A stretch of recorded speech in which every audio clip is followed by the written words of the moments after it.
जय जय शिवधारा, जय जय शिवधारा। कौन व्यक्ति कितना समझदार है, कितनी उनमें समझ है,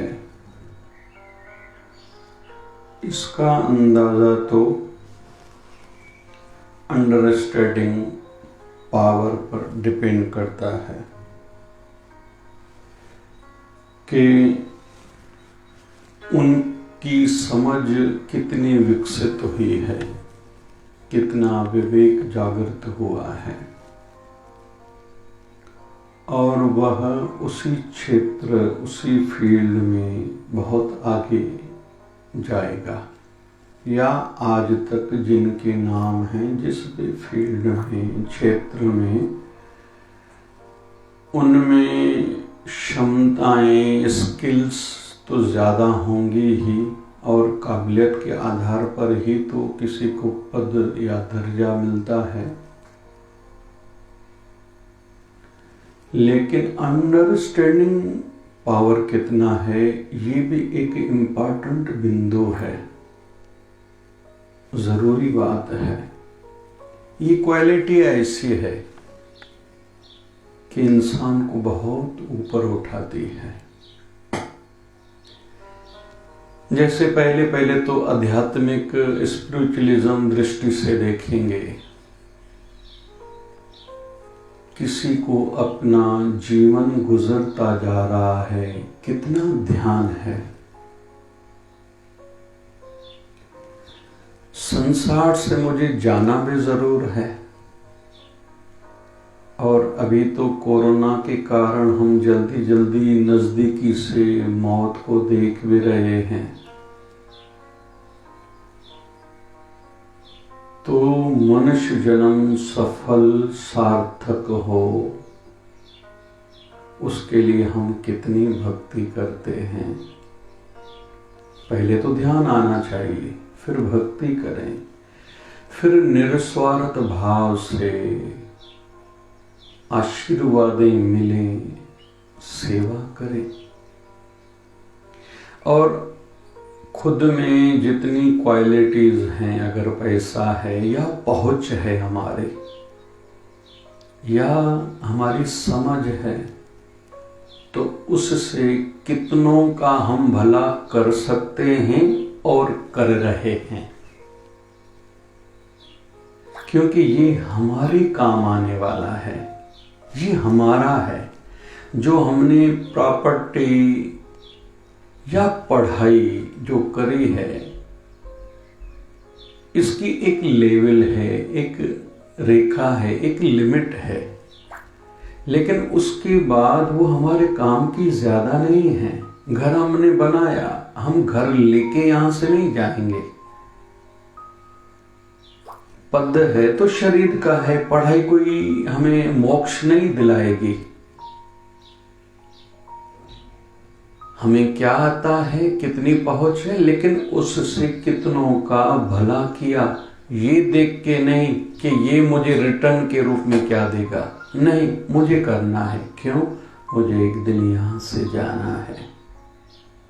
भजन कर लूं, सिमरन कर लूं, उससे मन की शांति बनी रहेगी, जीवन का बेस बना रहेगा। मैं अक्सर कहता हूं, भक्ति वालों को राजा भी झुकेगा, प्रणाम करना ही पड़ेगा। किसी भी भारत के संत को देख लेते हैं, हमारे शिरडी वाले बाबा हों, सदगुरु स्वामी शिव भजन जी महाराज हों, संत कबीर हों, गोस्वामी तुलसीदास जी महाराज हों, संत नामदेव जी महाराज हों, संत रविदास जी महाराज हों, संत तुकाराम जी महाराज हों, टुकड़ो जी महाराज हों, संत एकनाथ जी महाराज हो, माई मीरा हो,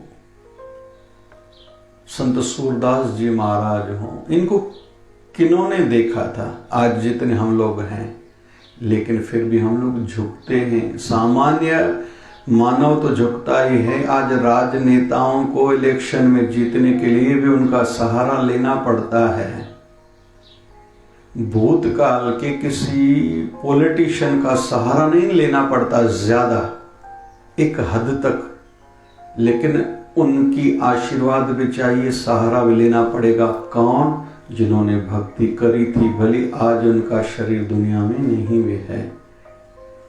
तो भजन करें, भक्ति करें, सेवा करें, अपने आप को सुलझाने के लिए सत्संग करें, मन की शांति के लिए मेडिटेशन करें। दूसरा, अंडरस्टैंडिंग में थोड़ा परिवार, फैमिली पर आएंगे। मैं खाऊं लेकिन मेरे परिवार वाले भी खाएं। हमारे घर के जितने बुजुर्ग हैं उनकी भावनाओं का ध्यान रखें। वो वृद्ध हैं, थोड़ी चिड़चिड़ करेंगे, थोड़ा रोकना टोकना रहेगा, लेकिन उनको देखा अनदेखा न करें। फिर बड़ों को ये सोचना पड़ेगा, जो हमारे घर के छोटे हैं उनकी भी तो मजबूरियां हैं। उनका एक्टिव समय, टाइम चल रहा है। वृद्धों का, बुजुर्गों का पैसे उनको ज्यादा भी करना बाकी नहीं है। हाँ, अपने अनुभव शेयर जरूर करें, तजर्बे दूसरों को सिखाएं, समझाएं, लेकिन अच्छे तरीके से, कि सामने वाला पूछने और सीखने पर मजबूर हो जाए। हमारे साथ बैठना उनको अच्छा लगे। ये घर के बुजुर्गों को, समाज के बुजुर्गों को खुद को ऐसा प्रेजेंट करना पड़ेगा, बनाना पड़ेगा कि छोटे आके बैठें और सीखें, उनको अच्छा लगे। तीसरा मैं बिंदु कहूँगा, हमारे साथ काम करने वाले, हमारे धंधे में, हमारे घर में, कंपनी में जो भी बेचारे छोटे लोग हैं उनका ध्यान रखें। अंडरस्टैंडिंग होनी चाहिए। आज इसका मूड ठीक नहीं, इसकी तबीयत ठीक नहीं, इसके घर के हालात ठीक नहीं है, ये समझ में आना चाहिए। अगर उनसे काम लेना है, धंधे में तरक्की चाहते हैं, तो फिर काम करने वालों को भी ये ध्यान में रखना चाहिए कि मेरा जो अन्नदाता है, केवल उसके लिए मैं नहीं हूँ, मेरे जैसे कई हैं, उनकी अपनी मजबूरियां हैं, फिर टैक्स के झंझट, गवर्नमेंट के झंझट। ये अंडरस्टैंडिंग, ये समझ हर काम करने वाले, चाहे घर में काम करने वाली बाई है या धंधे पे, ऑफिस में, कंपनी में, दुकान में कोई काम करने वाला है, तो हर किसी को अपनी अंडरस्टैंडिंग पावर, अपनी समझ विकसित करनी होगी, उठानी होगी, समझ को ऊपर रखना होगा।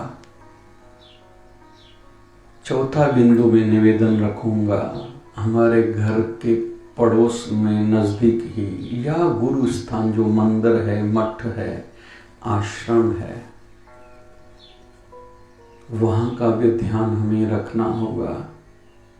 हम कहीं भी देवस्थान में, देवालय में, शिवालय में जाते हैं माथा टेकने के लिए, दर्शन करने हेतु, तो वहाँ की सफाई का ध्यान रखना होगा, मैनेजमेंट का ध्यान रखना होगा, वहाँ का खर्चा कितना नहीं है। आजकल हर कोई कहता है मैं किसी बड़े आश्रम में जाऊं तो एसी वाला कमरा हो, ठंडी के दिनों में गीजर की व्यवस्था हो, हीटर की व्यवस्था हो, भोजन अच्छा मिले, तो वहाँ मुझे सेवा भी करनी है, ये भी ध्यान में रखना होगा। धन की, पैसे की, शारीरिक सेवा भी, धन की सेवा भी। और कहाँ कोई कमी लगे तो चिंतन करके, लिख के वहाँ अपना सुझाव, अपनी एडवाइस वहाँ दे के आनी चाहिए। यहाँ मुझे ये कमी लगी, उसका ये सुधार हो सकता है और करना चाहिए। केवल शिकायतें नहीं करनी है, निंदा नहीं करनी, उपाय निकालना है, सॉल्यूशन निकालना है। और कहीं भी फिर जाएं तो वहाँ का नाम जरूर लें जहाँ से हमने सुख पाया है, जहाँ की हम पर कृपा है। और जीवन के अंतिम सालों में जब बच्चों में प्रॉपर्टी का, पैसे की विरासत का जब टाइम आए, तो वहाँ मंदिर, मठ, धर्म स्थान, किसी चैरिटेबल हॉस्पिटल, गौशाला के लिए भी विशेष एक राशि, एक पैसा निकालें क्योंकि वो जो दान करेंगे वो हमारा, पीछे वाले बच्चे जितना खाएंगे या उनको देके जाएंगे वो धर्म में नहीं गिना जाएगा, उसका पुण्य आशीर्वाद नहीं मिलेगा। मैं तो कहूँगा जीवन में एक संकल्प ले, मैं ज़्यादा से ज़्यादा गुरु मंदिर, ठाकुर जी के मंदिर जहाँ बनेंगे वहाँ सेवा करूँगा। एक अपना गुरु का स्थान अपने हाथों से भी बनाऊँगा। भूमि दान आदि आदि आदि, जैसे सोना दान, विद्या दान, औषधि दान, ज्ञान दान, अभय दान, ये हमारा है। तो मंदिर मठ पड़ोस में जितने हैं वहाँ की लाइट का खर्चा, लाइट बिल कितना नहीं आता है। वहाँ कर्मचारी हैं, अगर पुजारी हैं, पंडित हैं, पुरोहित हैं, उनके भी बच्चे हैं, उनका भी खर्चा है। किसी फिर मंदिर में अगर कर्मचारी हैं, कोई गौशाला है, कोई हॉस्पिटल है, तो समझ विकसित करें, वहाँ योगदान जरूर दें। और सेवा भावना की एक मन में चिंगारी से हो।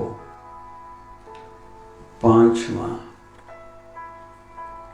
हम पढ़े लिखे हैं तो इतना अंडरस्टैंडिंग हम में होनी चाहिए कि हमारा बोलना अच्छा हो, हम सॉफ्ट हों, कोमल हों, नरम दिल वाले हों, प्यार हो, दूसरों के लिए मान सम्मान, रिस्पेक्ट वाला स्वभाव हो। क्योंकि कितना हमने पढ़ा है, किस परिवार से हैं, कितना पैसा है, प्रॉपर्टी कितनी है, इसका कोई ज्यादा वैल्यू नहीं है। हमारा बोलना कैसा है, फीलिंग्स, जज्बात हमारे कैसे हैं, अंडरस्टैंडिंग कैसी है। हम बाहर गए, होटल में रोटी खाई, वेटर को टिप दिया, ये तो ठीक है।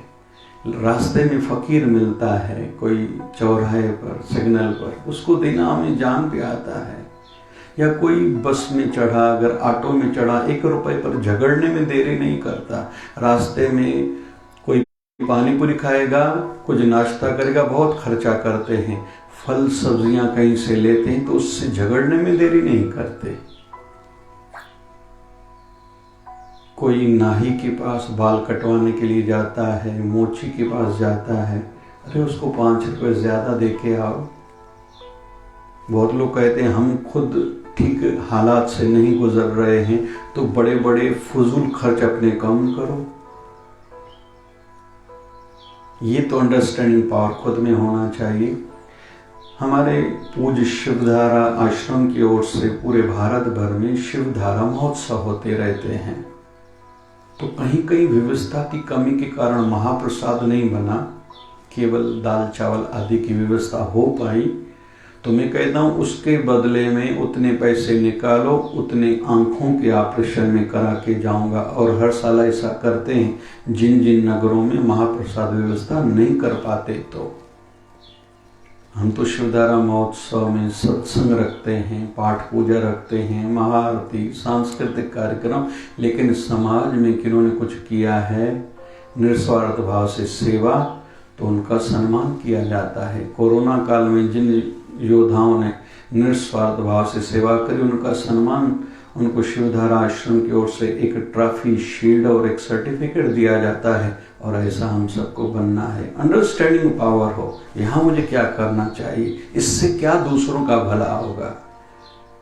केवल पैसा, मैंने पढ़ाई करी तो पैसा कितना कमाऊं, नहीं। लोकमान्य तिलक जी जब भाषण दे रहे थे जू चौपाटी पर, तो किसी व्यक्ति ने सुना, तो उनके बाद आके, भाषण के बाद आके उनसे मिले कि आप में तो बड़ी क्षमता है, अब यहाँ क्यों हो, विदेश जाओ। बोले क्यों? बोले वहाँ नौकरी करोगे बहुत पैसे मिलेंगे। तो लोकमान्य तिलक जी ने कहा था, मैंने पढ़ाई इसलिए नहीं करी कि विदेश में जाके नौकरी करके पैसे कमाऊं, मुझे अपने देश की सेवा करनी है। ये भाव होना चाहिए हमारे अंदर में, बाहर जाके केवल पैसा कमाऊं नहीं। महात्मा गांधी को बड़े बड़े प्रलोभन, लालच दी गई थी, बैरिस्टर बनो, छोड़ो ये बातें, भारत आजाद हो। मेरा देश आज़ाद हो, आज़ादी वाले सूर्य में श्वास ले, दूसरे सब सुखी रहें। तो अंडरस्टैंडिंग पावर होना चाहिए। पढ़ाई का मतलब ये है, पढ़ाई का मतलब लूटना नहीं, पैसा कमाने की मशीन बनना नहीं है। और छठवीं बात, संसार में जहां कुछ कमी लगी उसकी पूर्णता मैं कैसे करूं। जैसे कहते हैं कि इलॉन मस्क आज दुनिया का पहला नंबर कामयाब और धनवान आदमी माना जा रहा है। तो उन्होंने जितने भी आविष्कार करे हैं, तजर्बे करे हैं, तो जहाँ जहाँ जो कमी देखी है उसको फुलफिल करने के लिए उन्होंने करा है। वैसे ही अभी कोरोना काल में जिसको जो भी आता है उससे मैं दूसरों को निस्वार्थ भाव से, निष्काम भावना से कितना सुख पहुंचा सकता हूँ। उसके बदले में मुझे कुछ मिले नहीं।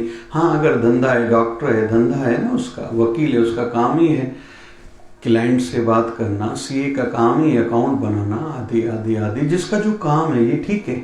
लेकिन कहीं तो भी दिल के एक कोने में एक व्यवस्था हो, इतनी परसेंटेज मैं अपने धन से किसी के काम आने में लगाऊंगा। अच्छा लगता है, एक मित्र मिला था कि मेरे पिताजी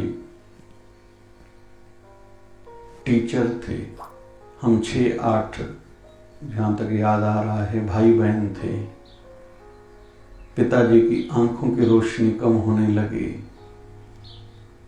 पैसे नहीं थे, हमारे पिताजी तो गए ऐसे ही। लेकिन अभी जितनों के संदर्भ में सुनते हैं, जिनको आंखों की तकलीफ है, जितना खर्चा लगेगा हम खर्चा करा के उनका ऑपरेशन कराएंगे, क्योंकि अपने पिता को जो सुख नहीं दे पाए, दुख नहीं मिटा पाए, हम जिंदा जब तक हैं दूसरों को ये तकलीफ हमारे सामने हो, ये हमसे बर्दाश्त नहीं होता। ये है अंडरस्टैंडिंग पावर, एक समझ, एक अच्छी सोच, मैच्योरिटी। तो धीरे धीरे हम अपने आप को विकसित करें, देश को, समाज को, राष्ट्र को हमसे क्या क्या मिल सकता है वो ज़रूर करें, अपने अंडरस्टैंडिंग पावर को बढ़ाएं। जय जय शिवधारा, जय जय शिवधारा, जय जय शिवधारा।